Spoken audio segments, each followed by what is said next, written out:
You Hello? don't know what it was? Oh, Yeah. my Discord wouldn't. Hello? Let's see. Can you guys hear us? Sean, say something. Hello? Can you guys hear me? Let me see. Can people hear us? No response yet. Can, Oh, hey, Jamie Adele says yes. Okay, all right. How's the audio? You guys can hear Sean as well? Hello, hello. Frustrating. My Discord would not open.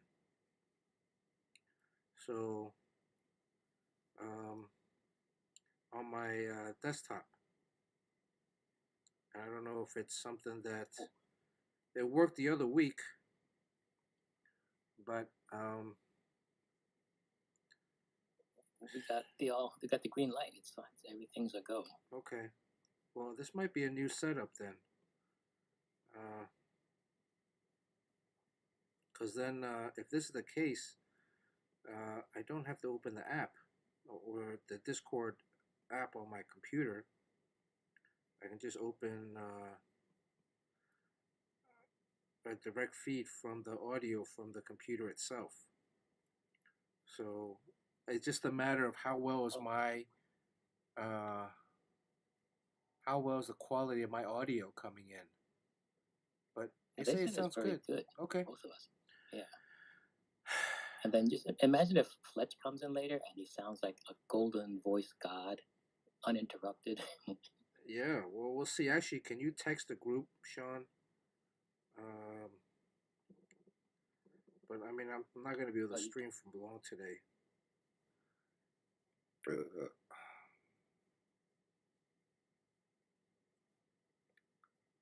I getting charged for? Getting a credit card charge. Oh, Amazon. Well, welcome back. I think this is our first official stream in 2-3 months. You had one before. No, I mean, weren't we on for a little while? Last week? Oh, but last week was not an official. I don't think it was an official Sketch Fighters. I took it off anyways. Mr. Joshua, thank you for the sub. 45 months resub. Wow, 45 months, almost 2 years. 3 years. DYL Pickle, Mr. Joshua. Hope Cool Hand Luke's doing good. Jimmy Odell first in chat today. Dr. Midnight.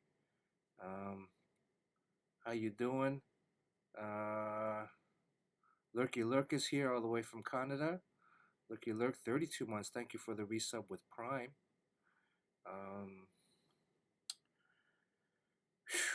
Dr. Midnight, no more gift subbing from you.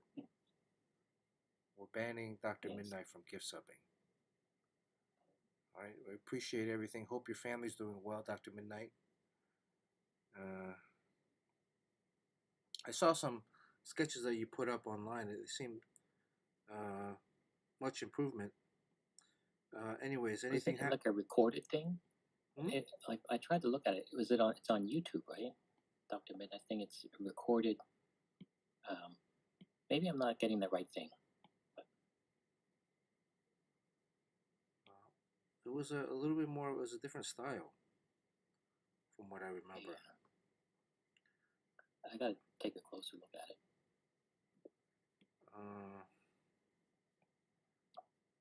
I'm working on a page right now. I will say that is Phoenix. It's yes, that's what it is. It's actually it's Wonder Woman.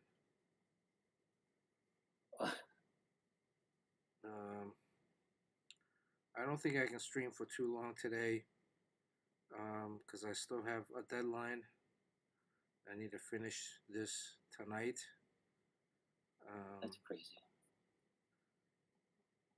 I drew 2 pages last night, actually 3. So, unbelievable. Tired as tired as F.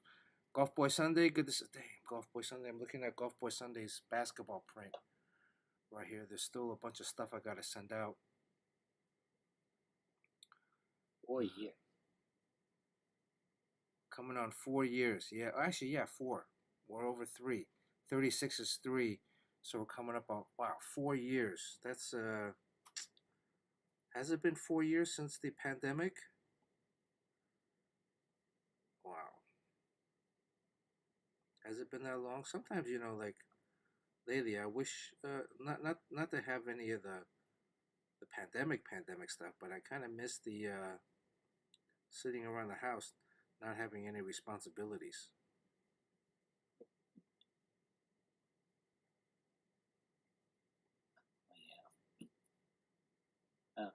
Maybe I think and I hear that there's actual work on trying to understand exactly why we're all very scatterbrained and brain fog.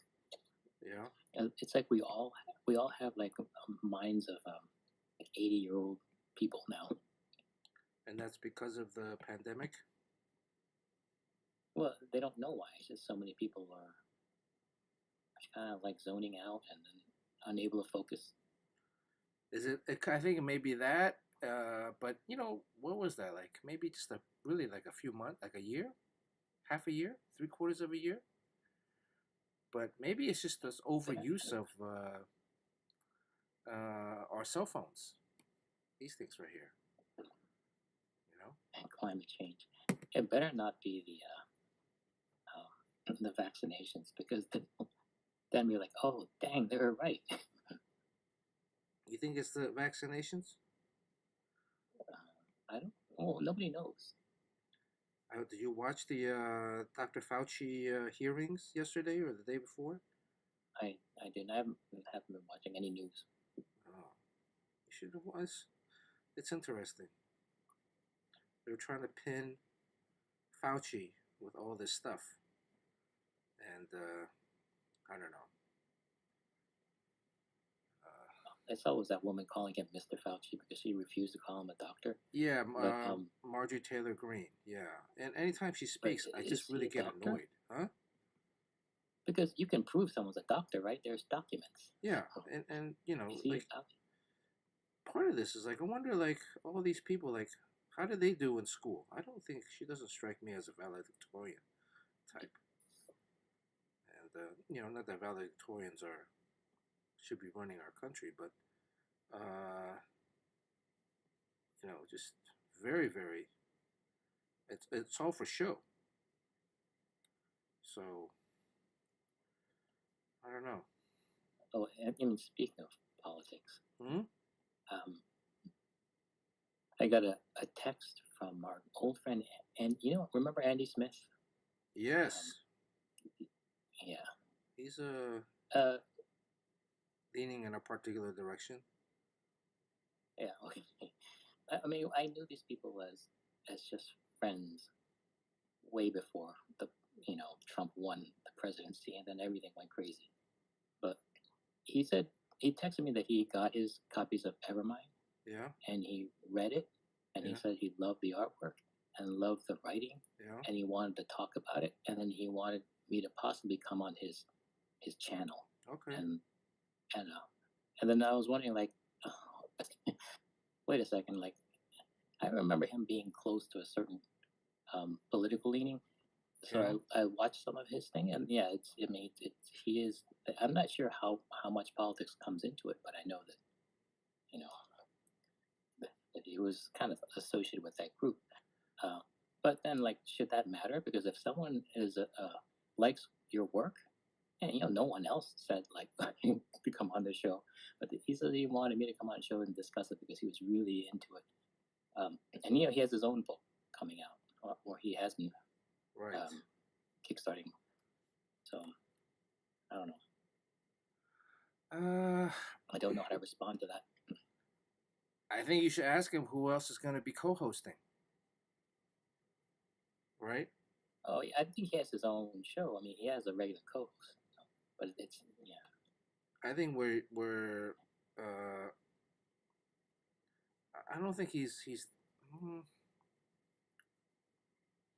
you're promoting your project, so I would think like if anybody wants to interview you, you should be able to jump on their stream, right, and talk about your project, because your project's not a particular political lean, so it's just a good story, or it's a it's a good comic book. So uh, I wouldn't really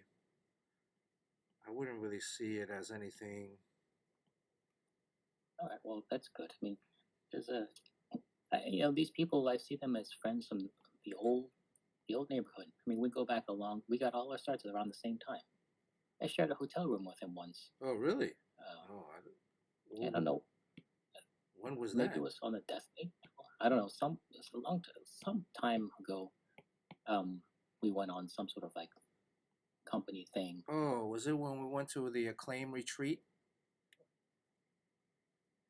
I don't remember what it was. Well, look, our buddy Jimmy Palmiotti's been on a few of those shows. Yeah, because he's friends from a long time ago. Yeah. So yeah, those things, it's bros before what do you call it? Whatever side of the political fence you're on now. Bros before certain farm utensils like a plow, but not a plow. Well, no, but then we're not talking about political leaning. Whatever side we end up on now, we started out as friends a long time ago. So that comes before.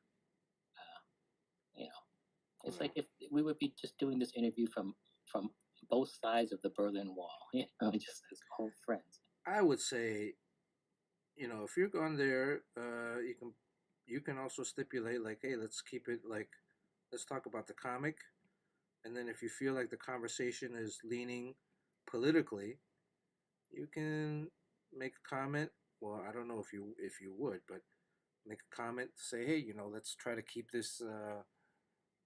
Let's steer this back into comics as opposed to anything else. Okay. A simple man wants to ask you questions about the panels you're drawing. I mean, I was on a particularly slightly right-leaning podcast once, right? With Tommy when we're promoting the John Paul book. Oh yeah. Yeah, you keep it very professional, whatever. Yeah, we didn't talk. Now, here's I was watching. Like, I'm a big fan of Dave Attell. The comedian. So he was doing the press rounds. He was doing the podcast rounds recently, and because he had a Netflix special, and he was on Joe Rogan. And Joe Rogan, the interview was on YouTube, so I was listening to it.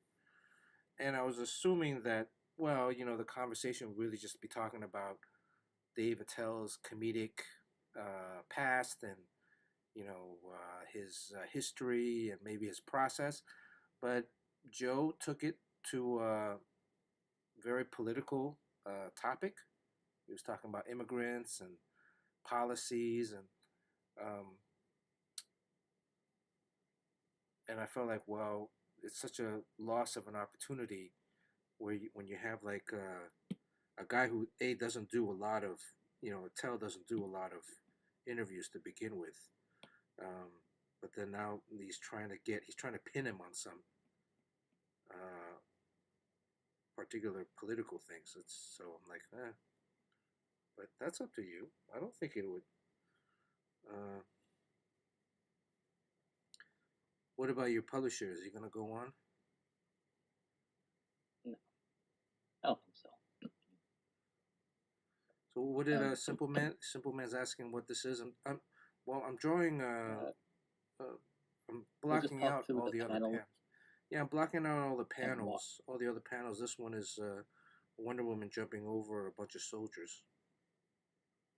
This is not Wonder Woman, right?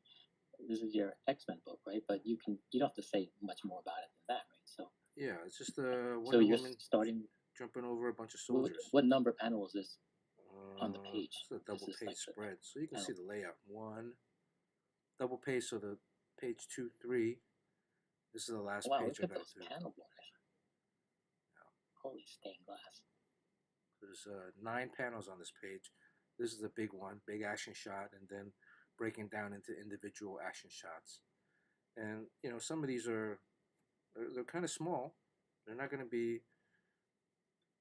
This is one page right here, so that's one third of the page divided into 4. So it's really just about quick action shots. Okay, so why start with the fifth panel? No, the other panels are like there's other stuff in there. I'm blocking it out because it's streaming. Oh, okay. So okay. Yeah, this is tough when you have a small panel, but you have like almost like an establishing shot where you pull the camera back. Yeah. All the figures get really small, and then yeah, there's a lot going on in the panel, and it's a small panel. And then digitally, I gotta keep it. Place for a silhouette. Hmm? Yeah, I mean, I actually this should be silhouettes because digitally, like, because I'm blowing it up so big when I'm drawing it, I'm gonna add all this detail in there, and then when I pull back, it's like, you're not gonna see it. It's all gonna get kind of blurred down, and then we're gonna get knocked out in colors. So I'm wasting a lot of time on stuff that really, in reality, no one's gonna see. So,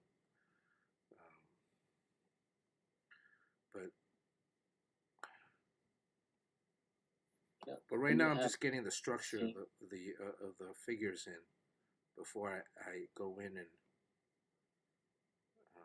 silhouette the whole thing. Probably, yeah, I might. That's a good idea. Actually, there's going to be figures behind them that I'm going to silhouette. So I might. I think what I'm going to do is I'm going to draw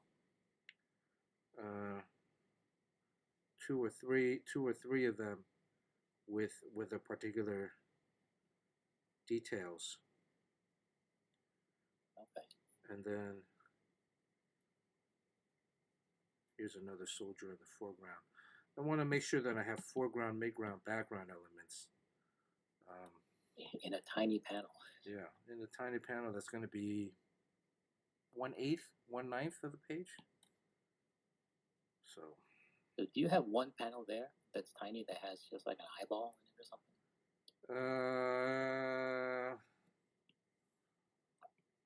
Well, you probably have a headshot, right? This one, yeah. This one, you can see this. Although now that I look at this panel, whoosh. Oh, yeah. Really What's so whoosh about it? I don't really like this face. Whoosh. This nose. This mouth.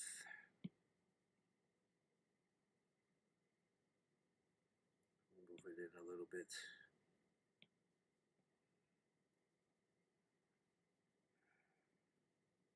One of these days, Sean, you're going to be drawing digitally. Yeah, it'll be a sad day. It'll be a glorious day. You're going to be like, why did I not draw digitally all this time?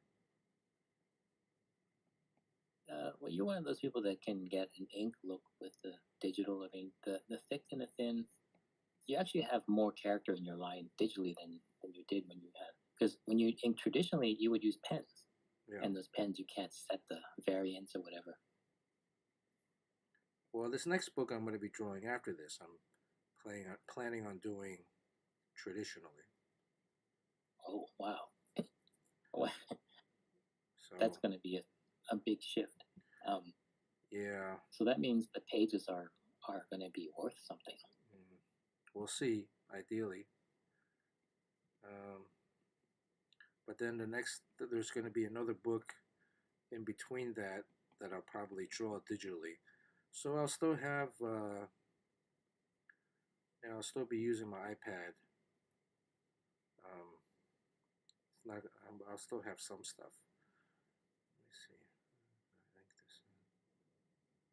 Wow, you weren't even working on this panel. You just wanted to show that you have a close-up somewhere, and then now it opens up a can of worms. Thanks, man. So let's recap our last our last trip, there was supposed to be another podcast that's launched today, but with us in it. But did it? Was Darren unable to launch it, or? Yeah, I think it was too big. Dr. Minna has a question.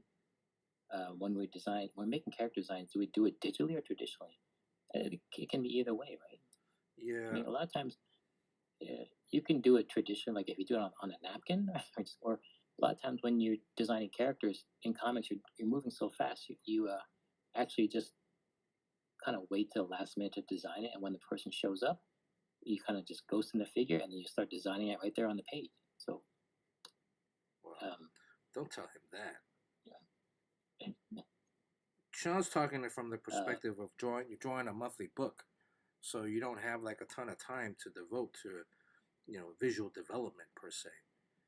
But if you're working on your own book, you should devote, ideally, equal time to designing the characters and spaces if they play a particularly definitive role in the story. Background characters, yeah, you might want to just come up with, but and I would say do it digitally because then it's easier to change or make revisions. If you draw traditionally,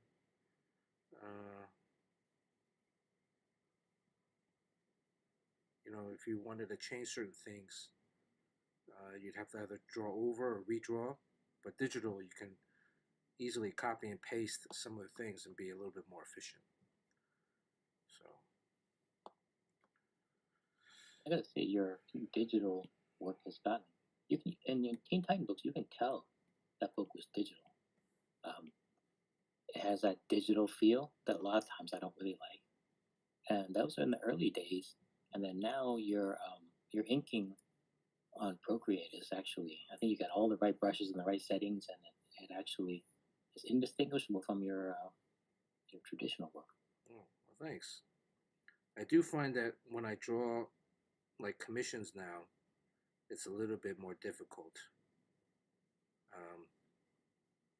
Because as I'm drawing here, I'm drawing with the mindset of I'm using pencils, but this is just a digital ink line.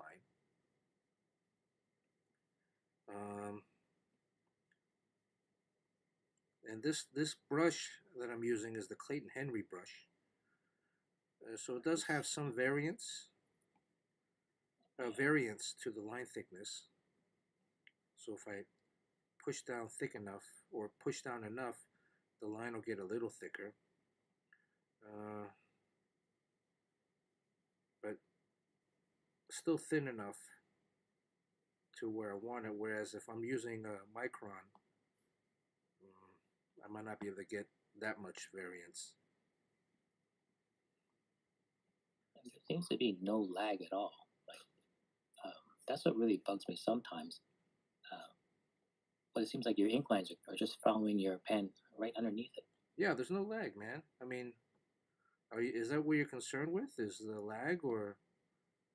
I don't like the lag. I also don't like that 1/8 inch of space in between, and also, I don't know. I'll get more used to it. But right now, I have a hybrid process where it starts out traditional, then it goes into digital, and the digitals are mostly corrections, but more and more, then not just corrections, but more and more it's actually drawing digitally. And you can work anywhere. I mean, that's the key.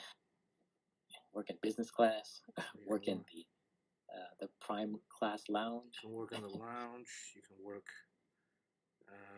You'll probably work at the school playground when you're picking up your kid. Yeah.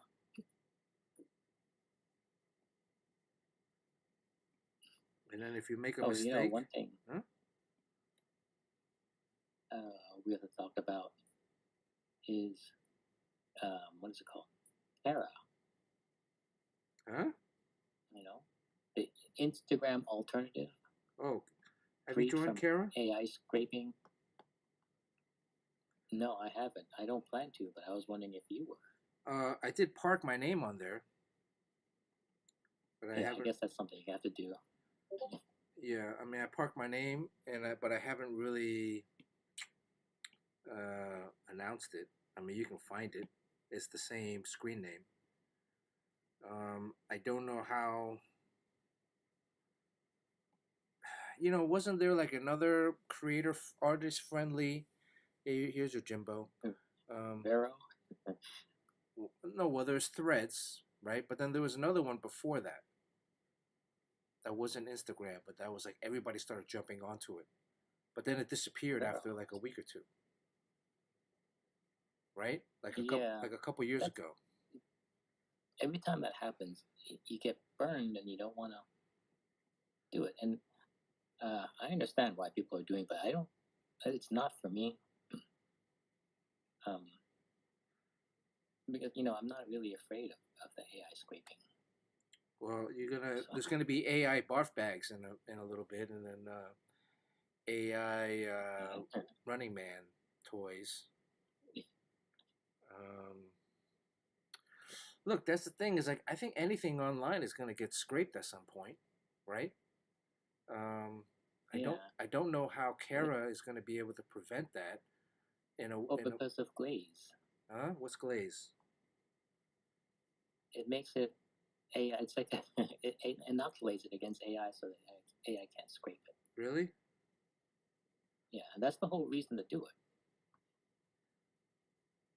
Well, And I think supposedly if you post there, and then from Kara you post to Instagram using the image from Kara, then it takes the glaze with it, and then it protects it.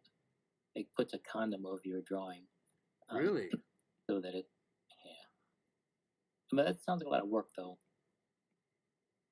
Well, I always right now I'm like, I mean, I have Twitter, I have Threads, I have Instagram, I have TikTok, I have YouTube, um, but I don't have enough time to uh, actively use all of them, nor should I want to. I mean, I'm already trying to curb my phone time. Yeah, I always thought it was a big waste of time, but Julia, um, my loving wife, since she is not working anymore, um, you know, for a company, she does a lot of freelance stuff and a lot of marketing stuff. So right now, she's worked for that company that's promoting Rabbit, Mm-hmm. that device, and so she has to go around finding um, these things called KOLs, which is basically key opinion leaders, and she's through Instagram and TikTok. She's looking for people to promote that product even by making content. So like we know who all these people are, like the guy who just makes chocolate things, and the Yeah. guy who cuts the clay. Like we know these, and the Lego person. Um, so like I was saying, like why would anyone spend so much time on their Instagram? But she has a budget for anywhere from $10,000 to $80,000 to make a piece of content to promote Rabbit, Per person. and that's why they do it. Yeah, per person. Oh. So she cut it. She would make a contract with this guy, and then today for $30,000 Am I for gonna? Are a we gonna video. see a rabbit barf bag soon, or a There's a rabbit conflict of interest there. running man? No, come on. You just use a pen name. Yes, but I mean that's why they do it. Because I knew they made some money. I had no idea how much it was. And then Julia every day is searching for these people and contacting them, contacting their agents, and then working with them on the content, Yeah. and then managing it all the way through the process. And the amount of money that these people have to pay for those things is staggering. And there are people who turn these things down too. They're like, oh, I'm not into rabbit, so they'll turn down like a 30 grand gig. And she's like, oh well, I lost that one because of whatever reason. So these people are doing them all the time, and they can pick and choose. Right. I saw a negative review for Rabbit on YouTube. Oh yeah, there are quite a few. Yeah, but luckily that's not her concern, and that doesn't phase them either. They're still um, forging ahead, and their advertising budget has only grown. they're gonna need. Yeah, I mean, So yeah, there's another reason not to go to Kara because I mean she is not looking on there. But it's TikTok or Instagram, yeah, and TikTok, Facebook is a very very distant third. Facebook. The old peoples are still on Facebook, right? Yeah, so she's not even looking on over there. But Kara, yeah, I mean, I don't know. Like, what was who? Does anybody remember? Hey, K-pop, K-pop. We were just on K-pop stream last week. That's Sean right. and Yeah, myself. So if you I guys love have that time, interview. It's freaking like 2 hours long, and usually when they bring you on to talk about your project, they'll give you 10 minutes, and you just get warmed up, and then like, well, we gotta go. Thanks for coming. But yeah, that was something new. That was my first like 2 hour long interview. you It was more got like a hangout session. you got suckered in. Well, it sounds like you went over. You were like what 1.5 hours, something like that, and then you weren't even finished talking. Like you had so much more to say. Yeah. Well, I'm very verbose, so you if you get me going on a subject, man, I'm just like I won't stop. Kevin P. West was on Second. Good to see Second. Uh, so yeah, I mean, Sean, just go sign up Sean Chan Art on Kara, and then we'll all go and follow. Well, my big problem with it is, you know, you can post this stuff on Instagram, but what are you posting it for? I mean, basically, if you're for your peers, like that's probably the most important reason why I post on Instagram, so that people like you and Tommy, and then all the people here, know where to find me and they can see my stuff daily. But that's part of it. But then the other part is, uh, we're supposed to like try to reach the buyers and and grow your fan base. Mm-hmm. And I mean that's not going to happen on Kara. I don't know who's on Kara, but most likely it's other artists. And if you have a business, uh, being on Instagram is sort of like having a storefront in a mall. Like people are going there to buy, they're going to Forever 21, but they pass my store. It's like, oh, that's pretty cool. This guy draws on barf bags, and then they follow me. That's not going to happen on Kara because lawyers and doctors and housewives and wine aunts are not on Kara. It's just other artists, and you can learn from each other and talk to each other. But that's one reason to be on. Well, they're not on Kara yet. Yeah, so right? When they are there, I'll go there. I did see there was an Instagram story that's been popping up on my feed a couple times, where some of you might have seen it, where a guy talks about like one Coke vending machine sells like 100 cans, but then if you put a second Pepsi vending machine next to the Coke vending machine, how many cans do you think both would sell every day? Oh yes, yeah. That's an old marketing thing. Yeah. It used to be like a Starbucks thing. Like there's a mom and pop coffee shop that's been there forever, and then a Starbucks opened on the same block. And the mom and pop does like, hold on, this is my territory. Like I'm gonna say goodbye to business. But then, if you look at all the data, that mom and pop coffee shop is going to experience an increase of sales once the Starbucks opens, which is totally not intuitive. Like that's just not what's supposed to happen, but that's what does happen for some reason. Well, so they say that most people would think, oh, you're going to split that 100 cans, so it'd be 50 cans each, or 70-30, or 60-40, but it actually becomes 200 cans each. So it incrementally jumped in terms of how many people are actually buying, because the supposed marketing theory is that it goes from whether you want to choose Coke to, because now there's another option in Pepsi. Now it goes to just do you want to drink, right? And that's a wider net audience, so everybody's sales increases. And actually, I've been thinking about just because comics doesn't pay as the big bucks. I've been thinking about maybe getting into the vending machine business.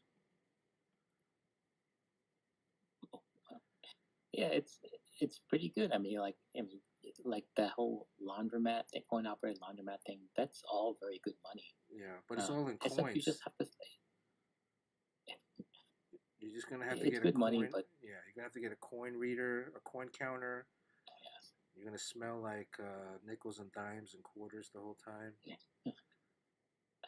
you have a lot of money, but it's all in coins. Yeah, dollar bills, old dollar, wrinkly dollar bills. But it's You gonna gotta be a make lot it of money. round, like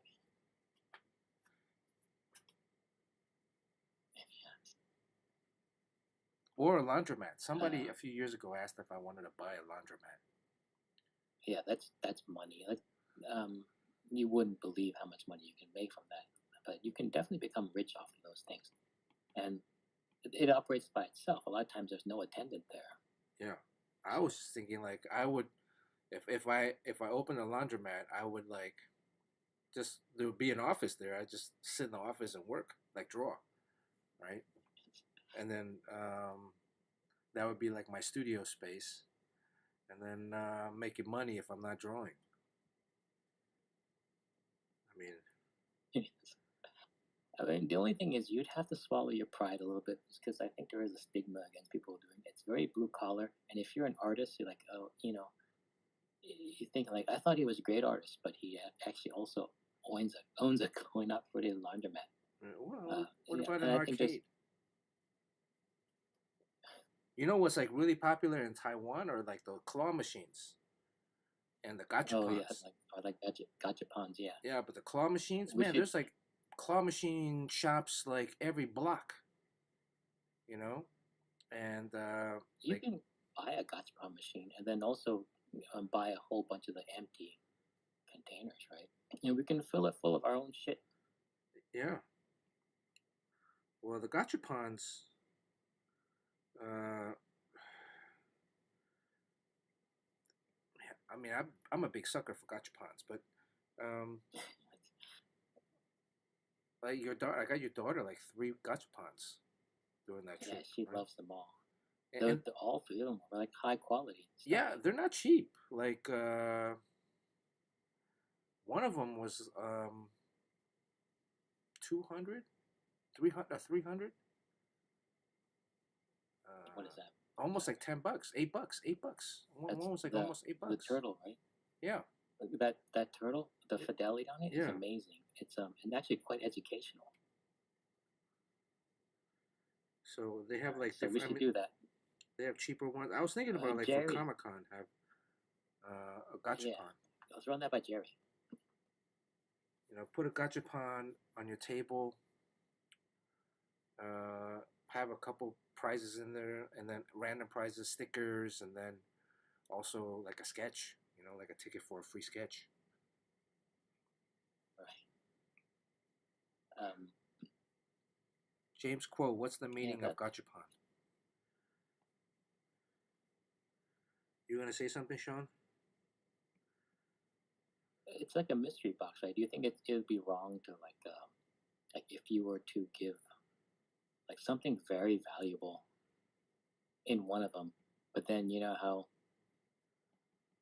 like in Morocco you were giving away some prizes and just like our mostly empty water bottles. Yeah. That was hilarious, but nobody laughed. I don't know why they didn't laugh. Maybe it's the wrong country for that. Maybe culturally, but it's can you like, do that with gachapons? Like, oh yeah, like a mystery gachapon, so that some are good and some are bad. I mean, I think gachapons are totally gambling because you don't know what you're gonna get.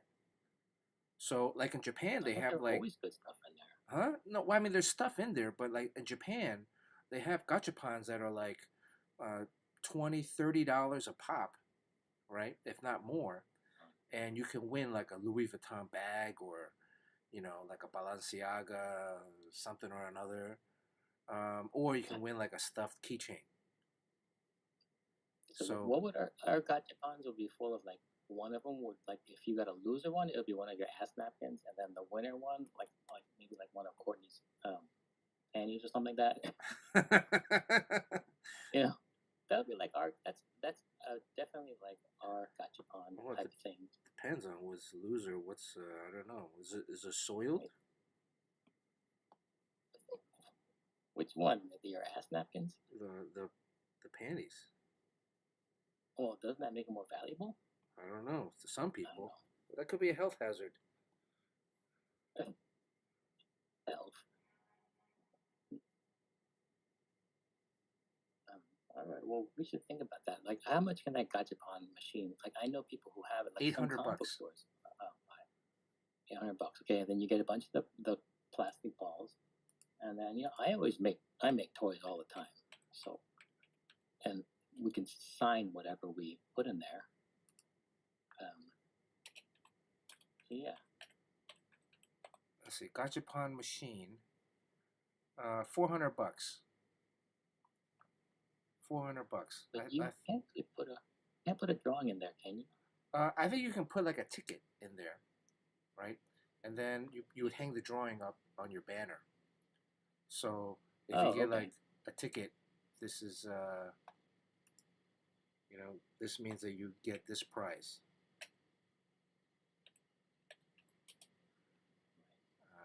But would it fit like the standard sketch card? It could. 400 bucks, 388.55. Free shipping. We can get it by June 20th. And then you can buy the plastic capsules for 15 bucks. 52-inch capsules. 2-inch. What? Oh, 52-inch capsule. No, 50. Yeah, 50 capsules that are 2 inches in. That's small, isn't it? I think it might be a mini gachapon. Oh, maybe a mini gachapon. This is like usually like a tennis ball size. From the Bandai store.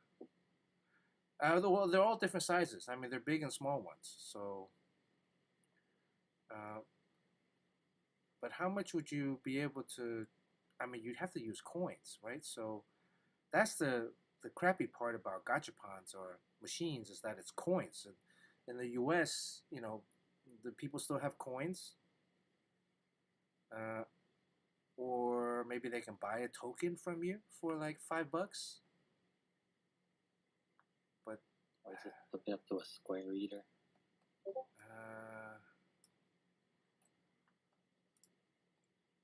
Because you wanted to, in Taiwan, there's some that are like 100 NT, some that are like 200, and some that are 300 NT.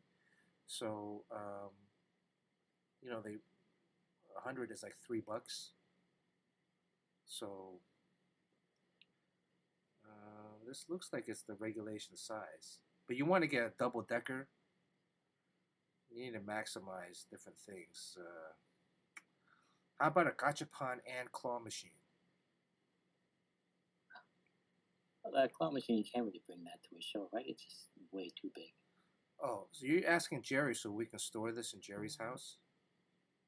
Oh, no, because it sounds like something that Jerry would do. I think gachapons are really trendy now. And I think it would do well. It's a matter of fitting something in there of value that's only like, would fit inside of a baseball.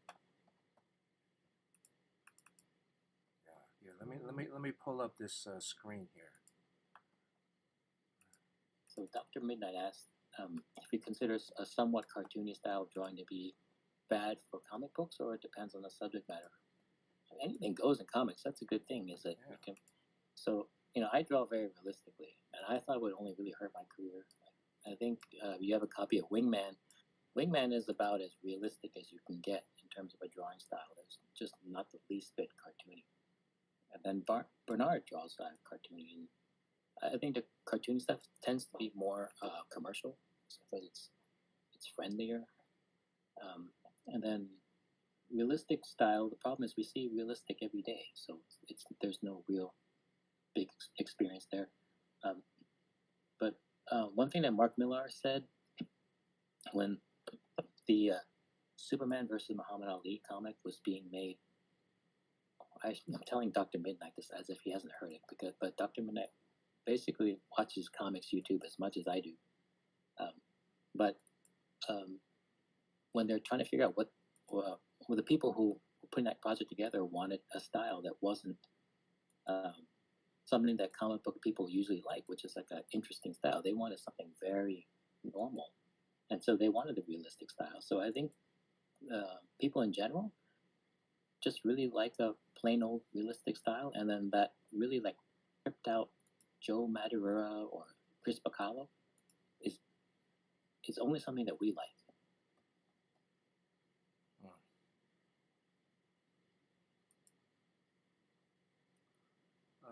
Well, you want to get a gachapon machine? $400, $388.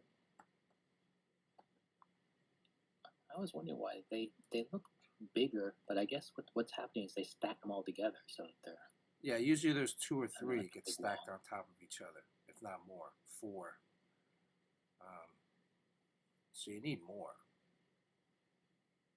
but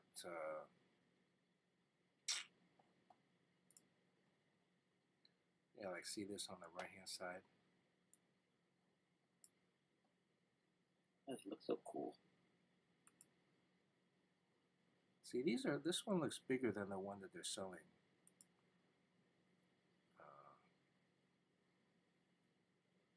What can we put in there? Yeah, I think you put like little tickets or sketch cards in there. Yeah, but ideally that's not the best thing to put inside a gachapon, because it's not really a thing. It's 2-dimensional, and then it's something like you might as well just do like a spinning wheel or like a raffle.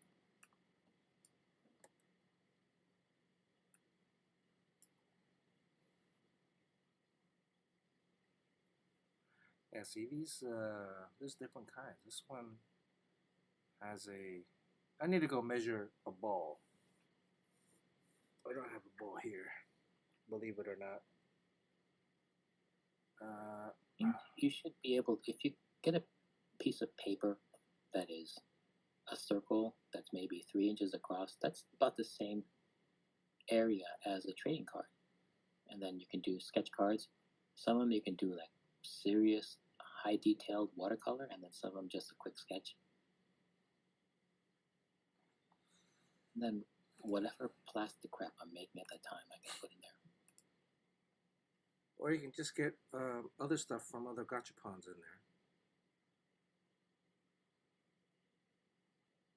Well, $5. Would you pay $5 for a sketch, or a keychain, or Of course. I mean, all it is like gambling. You're trying to win a sketch, right?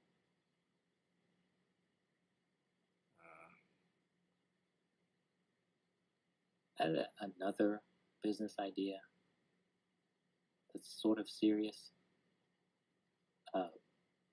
But you know, I mean, we're all familiar with OnlyFans, right? And you know, well, that's nothing that we can do.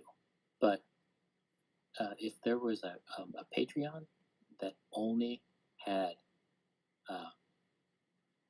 maybe R or X-rated comics that's done by, you know, our peers, and it would just be anonymous, because I think and it's full of Frank Cho type stuff.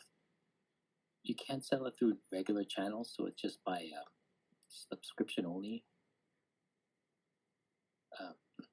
Because people are doing it, it's just none of us know about them because they're all private. Well, you remember Mark Moretti? Yeah. He was approached by when he was doing storyboards, he was approached by some people in Japan that asked if he wanted to draw hentai manga. Oh God, don't they have enough?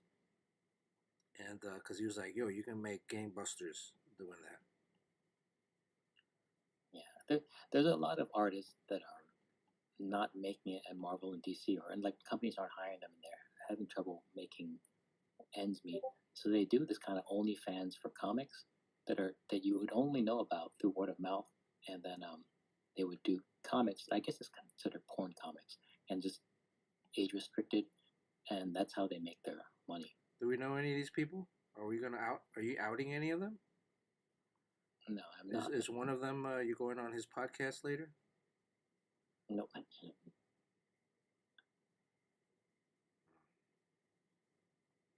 thought you had some juicy news for us.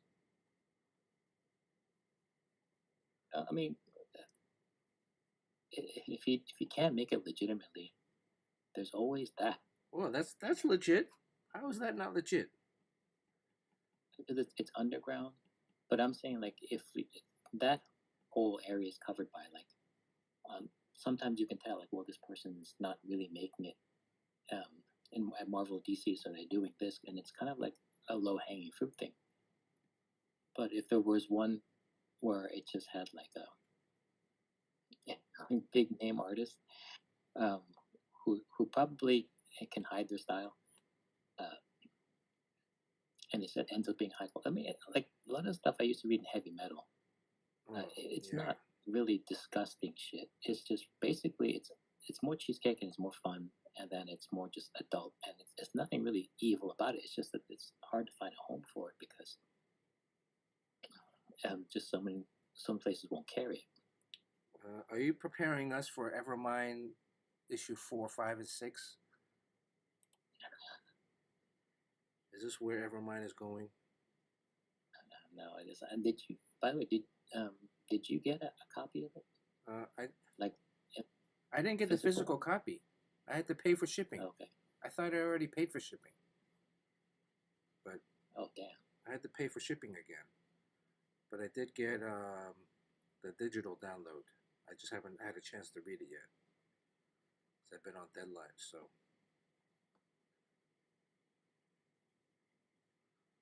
Okay, Bob, I got theirs. I got hers. Oh yeah, this is another thing I want to talk about. No. What do you want to talk about? So, I want to ask your opinion on this because Carl is running this contest where if you make an unboxing video, then you get like a raffle ticket that allows you to be in the running to win a piece of artwork from me. Right. And I didn't know he was doing this, which is all fine because he's part of the company, whatever. So he can make these decisions kind of unilaterally. But then, so he put it out there and then circulated it and publicized it. And then I saw the piece of artwork he's giving away, and I don't know if you know that he bought all the stuff that I have on the market out there, just to take it all off the market, so he owns it all. And the piece he's going to give away in that raffle is a Gambit drawing, and this Gambit, because it's popular in the X-Men cartoon, '97. But this drawing was done in 2017, and I don't like it because it's nearly 2 decades old. Yeah. And I have no interest in, and he told me like to publicize this thing and do like that thing where you co-post something. Co-host the post. Yeah, and then I didn't do it, and he told me like, hey, you gotta do this thing so I get the word out. And I told him like I'm not interested in. You can do whatever you want, but I'm not gonna have that drawing on my Instagram. And then I think he just thinks that was really petty, not petty, but just kind of like too sensitive or whatever. My thing is that people don't read the fine print. When they see it, they know it's a contest. They know an piece of art is given away. They'll look at the artwork. They know it's Gambit. They know I did it. What they won't know is it was done nearly 20 years ago.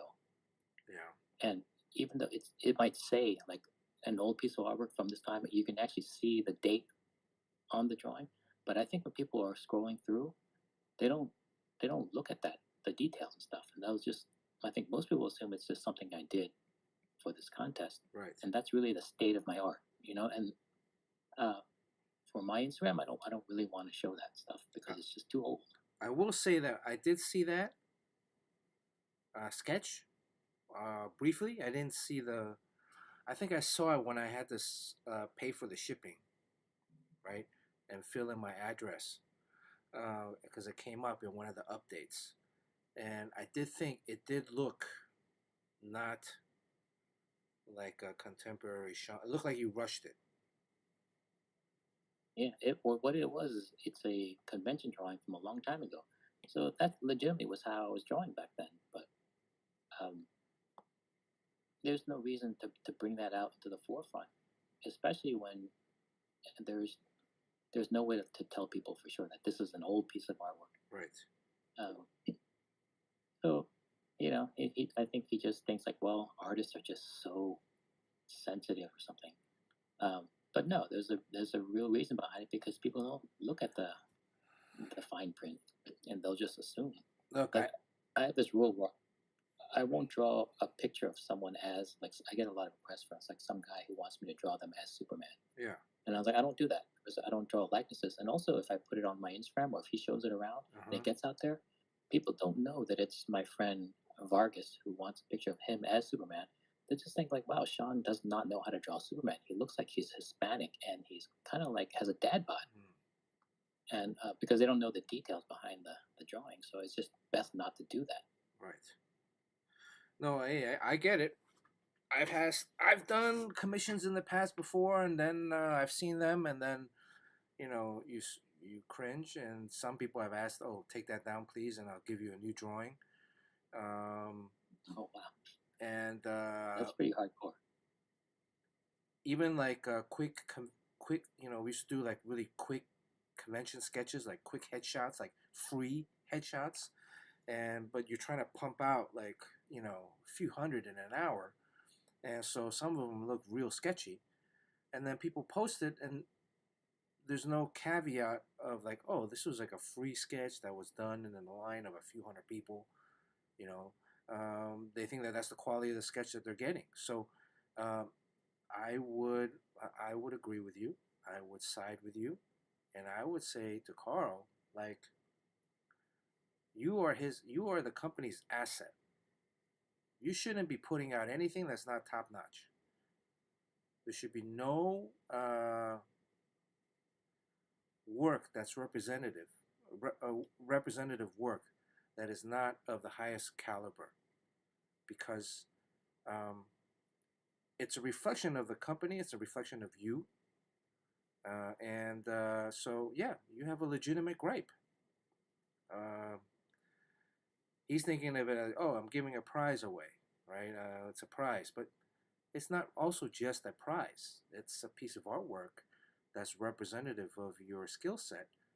And, quite honestly, I've said this since day one, you're the golden goose. You're the number one guy in that company. So whatever work that's out there needs to be of the highest caliber. So, well, okay, that's also very subjective because he thinks it is that he loves that piece, and I'm like, oh boy, we just have to agree to disagree. So he'll just see it as, well, artists are just like very sensitive and they're seeing things that no one else sees. So, Well, so anyways, is it still being offered, or is it what's going on? Yeah. As far as I know, yeah, it's still being offered.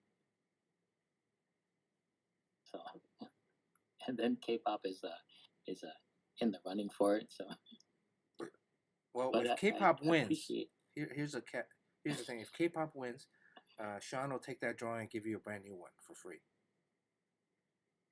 How about that, Sean? No. Now you gotta do a new piece.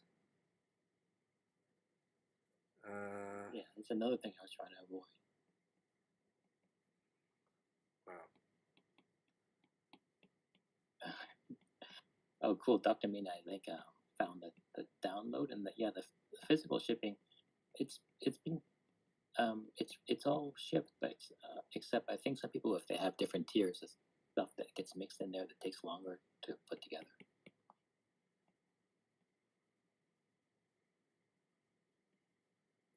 So, anyways. Well, when is the drawing being given away?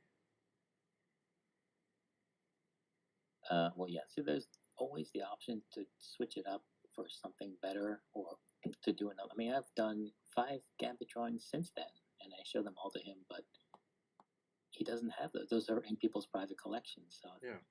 So now you got to do another. Now you got to do a Gambit drawing. Yeah. Now you get you're boxing yourself into a corner now, Sean, because now you're going to be like, well, in order to get the best work out there, now you actually have to do a brand new piece.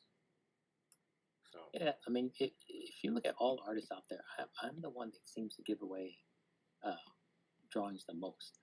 Like there's a there's always a reason to do another drawing, and then you know, so I don't know. Sean, aren't you the creative director in that company? Don't you get like a little bit of say? Yeah, I do. I just the first time I saw this thing was when it was being put out.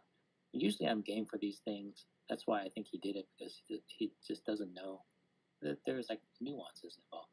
So I had to do like a risk benefit analysis thing where what are the chances that this is going to lead to more success for the company, more sales? The goodwill is going to lead to good things. We don't really know, because some of the things we plan to kind of fall flat. But for sure, what's going to happen is that 1,000 or maybe thousands of people will see that drawing, and then just assume that I just did that, and that's my latest drawing, and that's what my art looks like. So for sure, that's going to happen, 100%. Whether his plan works to however he defines success with this program, whether that's going to happen, we don't really know. So for me, it's just not worth the risk of putting it on my site and then publicizing it. Well, I think the damage is already done on this, because I've already seen it. I think most people have already seen it, that he's marketing it to. Well, I mean, the thing is, yeah, so, I mean, that's him from through 24/7 Comics, and it is out there, which is fine. I told him he can do that, but he wanted me to put it on my Instagram and to publicize it even further. And as of now, I almost have like 90,000 followers, so it's just going to go out to all of them, I think. So yeah, you got 888 today, huh? yeah, and so this is another thing about that Kara site, why I'm not really into joining yet. You and I have pretty much the same stuff in terms of comic book content on Instagram. We've always kind of run kind of like the same. So the same number of people who look at my stuff look at your stuff. So the reason why mine's like might be like 40% more is because the stuff over there is targeted to the general population. So that's like the running figures, and then the barf bags, stuff like that. Really does capture the general public, and that accounts for the extra stuff. And if I go to Kara, I don't know if those people will be there. So it's about trying to get the widest reach possible. I think that should be all of our goal, is to try to reach everyone, not just comic art fans, but just ordinary people. Yeah. Again, I mean, Kara's new, so I mean, the question is, do you think it's going to become as popular as a Instagram or TikTok? Yeah, no way. And do you want to invest? Be an early adopter. Yeah, because I don't even know what to put on my TikTok right now. I've kind of figured out like a working scheme, but it's not really working because I'm not really putting any effort into it. So like my TikTok has mainly stories about my birds, but I post maybe a new story like once every few months. So I'm not gonna get any traction on that. So I just don't have time. And then my Twitter, I hardly ever post really on Twitter. Every now and then maybe a repost or a comment. I mainly use Twitter to get news, political news. Threads. I'm still trying to figure out what to post on Threads that I'm not posting on Instagram. And I'm thinking maybe Threads might be a little bit more notes? Personal.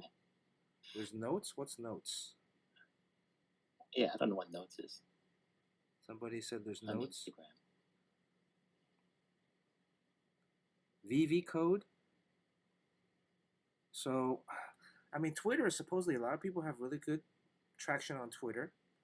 My Instagram has been flailing. I've been stuck on the same 47.2. It went down to 46 right before the Morocco trip. and it hasn't seen any growth. None of the posts have gotten any kind of the same traction as it did, a year ago or so. Um, so I don't That's know. the reason why a lot of people are going to care, because I think Instagram's kind of left them in the dark. I mean, you seem to. There's a few posts that you put up recently that you have gotten a lot of. Now, here's the ultimate question, right? It's not about getting likes. I mean, getting likes or followers is one thing, but how many of those have translated into actual sales for Evermind or any other projects that you're doing? How much of that has generated publicity of what you're promoting or eyeballs on it? And then how much of it is successful in terms of connecting with your friends and just new people? So I think that's like three categories, right? That could determine if a particular social media network is successful for you. So, I mean, there are people that have like over 100,000, but or hundreds of thousands. But how well does that translate to what it is that they're trying to do? Right? So you have like 88, 89,000 now, close to 90,000 followers. Each post that you put up, you're getting what on average a few thousand, a couple thousand likes. But are all the posts the same, or ultimately is it when you have a project like Evermind, is that when it comes handy, so that you get to be well, definitely the best thing to do, and what we all should be doing, is collecting emails for the newsletter. That's. I mean, is that something that's still viable? Email for newsletters? Where's your Jimbo? Because that way, like you can't be throttled back by Instagram, and then Instagram goes away. Then all of the work you've done is gone, and you have no contact with all those people that are your fans. Yeah. And you can market directly to them. But what are you marketing? You have to have something to market, right? But if you have something to market but never started years ago, then that's the day you start. You end up having like 10 people to market to. So sometimes you can build it for years and have nothing to say. But then when you have something to say, then at least you have this giant soapbox ready. And I don't know if I'll ever have something to say. I mean, I have my comic. Well, you had Evermind. That's about it. So what's after Evermind? It's hard to say what a bit. Oh, there's other stuff, but I think it's always a safe bet to keep building it, and even if you don't know what you're going to use it for yet. But definitely the mailing list. We should do it like you, me, Jerry, and just like a group of people should have a mailing list, so that it's not all on one person, and then we can all just share. Be more a newsletter that people would be more likely to open because it's a group of artists rather than just one person's stuff.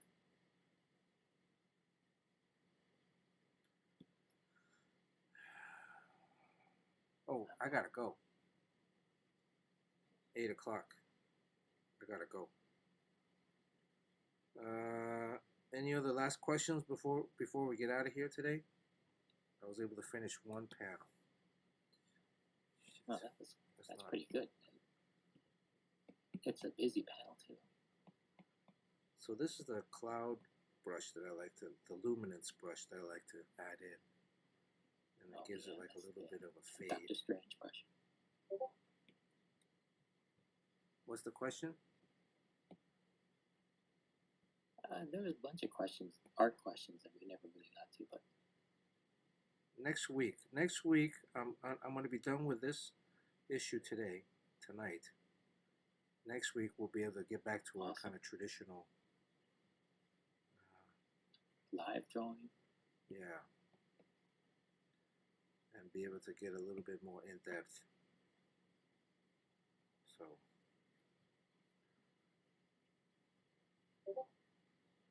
but this week I won't be up all night tonight. Wait, so you have some stuff drawn there, fully rendered. Then you have a black silhouette, and you have a gray silhouette. Yeah. All right, you can, on a panel like that. I mean, so you never do any hatching to get that gray. No, this is actually a black. These are all black.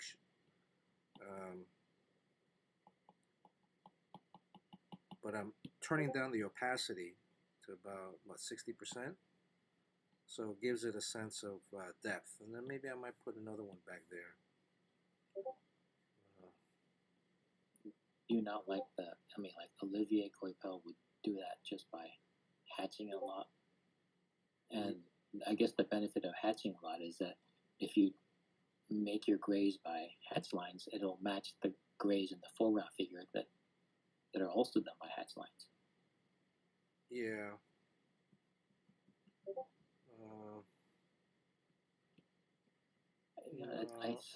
These are just shapes. And to me, they're just it shapes. works pretty well. And then that's great. Like I just don't know like why someone would spend so much time building that by cross hatching when you can just do that. You guys can't really see it. And then you have atmosphere by doing that kind of wispy erase. Yeah. So there's a lot of it's like processing smoke going on. So I'm doing this, so when Marcello's coloring it, I mean, he'll probably add some more to it, but I've already gone ahead and given him some notes visually to kind of see like, oh, what's going on here. And she's really just jumping over guys, over soldiers. Wonder Woman is. So it does not look like Wonder Woman. That's her new outfit.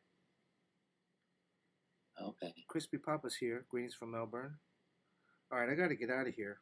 It's 8 o'clock. Okay. Hopefully we'll get this Discord thing figured out next week. Otherwise, this works okay. Yeah, I don't think there's any complaints. I mean, I think everyone said the sound is actually really good. Okay, so we might just keep it this way. And, yeah, because my Discord app is not working on my Mac. So, let's see if we can raid somebody. Any suggestions on raid? James Quo? Threads has been really good for Taiwan politics. Oh, interesting. Okay. I've been on Reddit a little bit this last week. Been discovering Reddit. Chatting with, giving unsolicited advice on Reddit to strangers. Any suggestions on who to raid? Thank you for watching tonight. Should we give something away, or we'll give it away next week? I can give away one of these sticker sheets. You guys want a sticker sheet? It's a monkey print sticker sheet. Monkey prints, and this is a sticker sheet right here. And little chibi monkey princes. We'll give it away next week. Get to leave and then. Huh?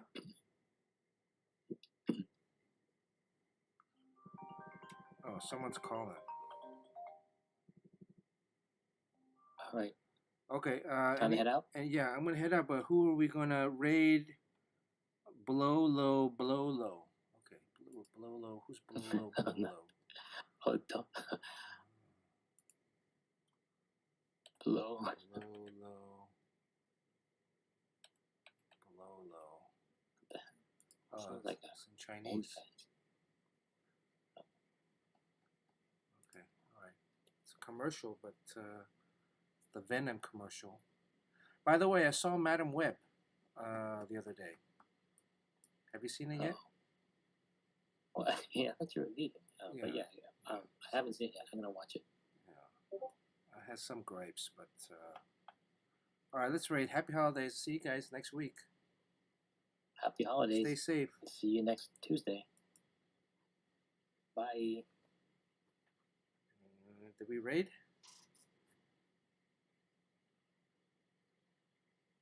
Did we raid? Oh, I think it did. Yes. Oh.